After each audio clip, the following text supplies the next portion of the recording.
And ladies and gentlemen, we welcome Reverend Russell Highland to Unity Center of Davis, my friend and just a wonderful minister. Thank you, Russell.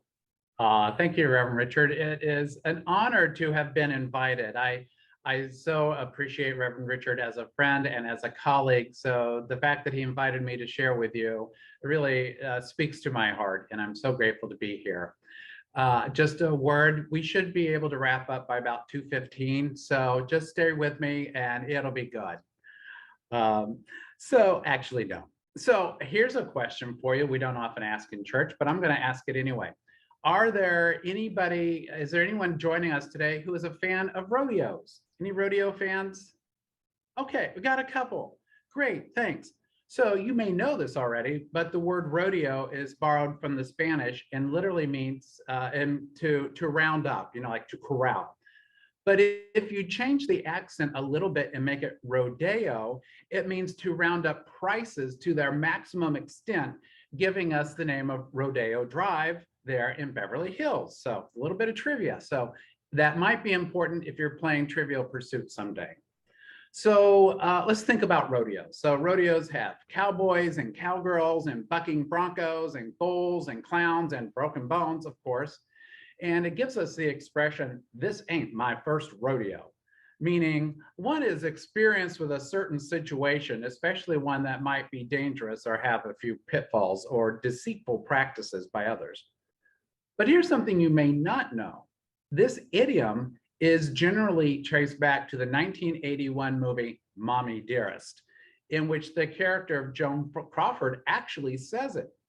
Now, about this movie, it received horrible reviews, and at the second Golden Raspberry Awards, won the Razzie for Worst Picture that year. And again, another useless fact, but it might be helpful in a Trivial Pursuit game sometime.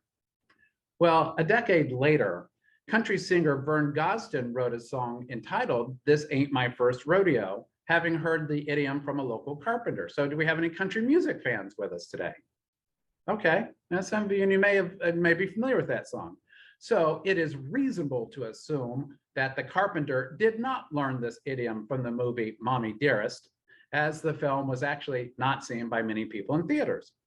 We can surmise then that this expression, this ain't my first rodeo, seems to have been a colloquialism circling around prior to its breakthrough in mass media. So let's get back to rodeos. So think about a cowboy or a cowgirl riding a bucking bronco. It's rough, it's unpredictable, people are yelling, clowns are all around, and no doubt many people in the stands are thinking, you gotta be nuts to actually do this, which is kind of why we go to see rodeos, to see people do nutty things. And it kind of reminds me of the last few years we have all been experiencing. I mean, is it just me, or has anybody else felt like the last few years we've been holding on with one arm for dear life, trying not to fall off a bucking bronco, being chased by a scary Joan Crawford? Is that anyone else? Okay, great, thanks. All right, just want to make sure I'm not the only one. I don't want to project shamelessly onto everybody else if it's only my own experience. So in dealing with situations like this, we often go to scripture, right? And there is a particular saying from the Gospel of Thomas that I think really addresses this sort of scary rodeo clown situation that many of us have been living with.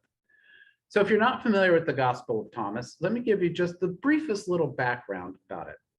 So in Nag Hammadi, Egypt, in December 1945, some Egyptian farmers went out looking for fertilizer, and what they found was scripture. Now, I don't know if there's a connection between the two, but it seemed kind of ironic in my mind. They did, however, find an ancient earthenware jar containing 13 leather-bound papyrus books containing over 50 written works, including the text of what is known as the Gospel of Thomas in the Coptic language. Now, although scholars knew about the Gospel of Thomas, since it was mentioned by early Christian writers, there was no known copy until then. So the Gospel of Thomas is comprised of 114 sayings, or logions in Greek, or short parables, and is referred to as a sayings gospel. There are no narrative stories, no nativity of Jesus, no Passion Week, just sayings or short parables. And it's believed by many scholars to be contemporaneous with, or even earlier than, some of the canonical or the official gospels of Matthew, Mark, Luke, and John. And many of the sayings found in Thomas are also found in the canonical gospels, but there are a few that are not. So one theory is that for the early Jesus moment, it was easier to remember short sayings of Jesus rather than huge stories, kind of like how we use sound bites today. Over time, though, the early Jesus movement grew. The sayings were fleshed out with longer narratives, the ones we know today. What's interesting to me is that owing to the relatively recent discovery of Thomas, there are no unity or new thought interpretations of it, no series of books by Elizabeth Sand-Turner or Charles Fillmore. So it is ripe for unity truth students like you and me to do our own metaphysical interpretation. So here's one of the sayings, one of the logions that really speaks to me about the whole notion of rodeo sort of experiences. It's in the Gospel of Thomas, logion number 2. So it's right at the beginning. So Gospel of Thomas, logion or saying number 2. And it goes like this. Jesus said, "Those who seek should not stop seeking until they find. When they find, they will be disturbed. When they are disturbed, they will marvel and will reign over all." So let me repeat that. Those who seek should not stop seeking until they find. When they find, they will be disturbed. When they are disturbed, they will marvel and will reign over all. You might be thinking, this sounds a little familiar because in the Gospel of Luke, there's a teaching on prayer. And this is Luke 11, verses 9 and 10. And it goes like this. And this is Jesus speaking again. "So I say to you, ask, and it will be given to you. Seek, and you will find. Knock, and the door will be open to you. For everyone who asks receives. The one who seeks finds. And for the one who knocks, the door will open." And in prayer and conversation and social media discourse, we've been doing a lot of asking and seeking for peace among nations, healing from the pandemic, freedom from wanton violence, transformation of social division to unity, finding peace and equanimity. You know, all the regular things, you get the picture. And both of these two scriptures provide comfort by affirming that whatever is sought will indeed be found. But Thomas adds a step that Luke does not, what I call the Mommie Dearest rodeo step, when he says, "When they find, they will be disturbed." Other translations say dismayed or even troubled. Well, that sure is cheery. Thanks, Thomas. I'm glad I picked you up. So why is that? Let me give you a little side story and I'll come back to that. So years ago, when we first got into Unity, we visited a Unity church in Asheville, North Carolina. And I saw a bumper sticker in their bookstore that caught my eye. And at the time, I thought it was a little crass, and I still think it's a little crass, but it's kind of funny. And I didn't buy one though. And this is what it said: "The truth will set you free, but first it will piss you off." And I'm like, you sell that in a bookstore? And I realized, of course I do. This is Unity. We can do things like that. So why would the truth prompt a response like that? Could it be that when we find what we're looking for, it isn't exactly what we thought it would be? Or maybe we aren't who we thought ourselves to be. We've learned something about ourselves along the way. You know, consider that adage, be careful what you wish for, you just might get it. Or think about the number of coming of age stories and end of innocence stories that are published in books and made into movies. Each one involves some manner of angst or sadness or conflict and overcoming. And even when we teach Bible interpretation, there are two experiences that we have to address. One is what some scholars refer to as pre-critical naivete, which, to quote another bumper sticker I saw growing up in Indiana that said, "God says it, I believe it, that settles it," to a more post-critical naivete, in which the reader is able to discern the universal capital T truths, even though the story itself may not be factual. We have lowercase facts, capital T truths. And when we discover these things, it can be disturbing or troubling. I think it's a truism that in most fields of endeavor, as well as the stuff that happens in the real world, there are a lot of things that they don't teach you in school. For example, I serve as a credentialing minister for Unity Worldwide Ministries, and I mentor new ministers. And almost all of them go through a phase of disbelief when they realize that how much of their time as the minister of a center or church is devoted to such spiritual matters as fundraising, asbestos remediation, rental contracts, plumbing, county zoning boards, to name a few. And all of them have almost to a person said, "This is not why I wanted to become a minister." I pat them on the back and say, "I know, we've all been there. It's disturbing, it's troubling." Or think about what happens in one's mind and one's heart and even one's body as we study our nation's history, both past and the current history that we're making, with eyes wide open. Parts of our nation's history are so troubling that we know that there are some folks who just don't want them to be taught at all. Most notably, when we think about the legacy of slavery and its aftermath, as well as the horrific treatment of Indigenous peoples. Tomorrow, October 10th, is Indigenous Peoples Day. So I invite you all to learn more about the Indigenous peoples in this nation. There were over 500 separate tribal nations when Europeans arrived. And many of them, thank goodness, are still with us today, contributing and making our nation the rich canopy that it is. Or think about how it is when people consciously engage in their spiritual journey. How many of us, how many of you have had to reckon with and contend with embedded theologies or perceptions that we have to acknowledge were and maybe still are unfulfilling or even hurtful? Or what about just going through that process of defining for yourself what divinity means to you and changing or even abandoning long-held beliefs? Troubling, dismaying. And what about the psychological process of coming to know oneself?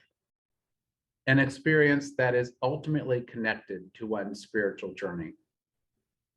It's hard. And I think this is one reason why the 4th and 5th steps of 12-step recovery programs are so often delayed or avoided. The 4th step is that taking of the searching and fearless moral inventory. And the 5th step is actually sharing it with another person. I mean, who among us wants to acknowledge what I will euphemistically call the fullness of our humanity? When to do so could mean feeling things such as guilt or shame, or acknowledging sins of omission or commission. And then tell somebody about it. You got to be nuts. That's disturbing. That's troubling. But, and there's a but, there's a get out of jail free card here, folks, because this really is a good news talk. Recall that the saying in Thomas says that when they are disturbed, they will marvel. And just as in these coming of age stories, which are really the archetypal hero's journey, there comes a moment, there comes a discovery. Well, there can come a moment or discovery when the hero, the shero, the protagonist, and that's you and me, realizes something along the lines of, wow, I actually have inner resources that I didn't know about. I am stronger, wiser, braver than I thought I could possibly ever be. Or maybe there's that moment of realization when, my goodness, I don't have to do everything by myself. There are people and there's a power and a presence ready to help me if I will allow it. You know, that's the marvel stage, that in the depths of one's darkness, paradoxically, light is found, hope is found, inspiration is found. Yes, even peace is found. I can't help but think that singer Gloria Gaynor had a similar sort of experience when she sang the song, I Will Survive. You all remember that? Not as many disco fans, you were there. I know some of you were there. And she goes, oh, no, not I will survive. Oh, as long as I know how to love, I know I'll stay alive. I've got all my life to live. I got all my love to give, and I'll survive. Hey, hey. Which is why I don't sing disco, and why they never really let me sing. And Sue, you know, we should partner on, we could do a whole like New Thought series of spiritual inspiration from the era of disco. I think there's something there. We'll take this offline. So Thomas wraps up his logion with the words, and will reign over all. And that's R-E-I-G-N, not R-A-I-N, in case you were worried about, you know, what are we going to do with the flooding? So does he mean reign over the world as a temporal ruler? I don't think so. It seems to me he's echoing a truth, capital T truth, taught by wisdom teachers the world over, regardless of tradition. The one who awakens to the Christ spirit within, or simply to spirit within, whatever languaging works for you, will reign over their own reactions and addictions and fears and cravings, to ultimately experience peace of mind, equanimity, in spite of the facts of the day. Who will wake up and discover I can be fully present, I am empowered, I am a force for good. Nothing has to overwhelm me anymore. Now, this doesn't mean that they're going to hightail it up to a mountaintop and sequester themselves away from people. Actually, it means quite the opposite. It means they will remain engaged from a point of view of compassion and empowerment. It means they'll learn to recognize when they're feeling triggered or upset, like you and I will learn that we're triggered and upset, and we'll take the steps and use the tools to restore ourselves to sanity, to pray, to meditate, to exercise, to do what it takes to become centered again. It means we will be guided by spirit to use our energy and resources in the service of creating a world of peace, abundance, and respect for all creation. It's a tall order, I know, and it's not going to happen overnight. We have these wonderful humanities. Let's just recognize that. But to borrow from another phrase from 12-Step Program, ours is a program of progress, not perfection. So if you don't do so great today, that's all right. Tomorrow's a new day. Let's start over. For our God is the God of infinite second chances. And that's what we experience when we stay on the spiritual path. So I'd like to close with a final 12-step reference. Don't quit before the miracle happens. And in the context of today's message, with the reference to the logion from Thomas, I would say, don't quit before the marvel happens. You know, all of us as individuals deal with significant personal matters. And I'm sure there are times when we all wonder, will this ever end? And all of us deal with collective matters, wondering again, will this ever end? It will. Nothing lasts forever. That's why I love the King James Version of the Bible, because the phrase, and it came to pass, is repeated 500 times.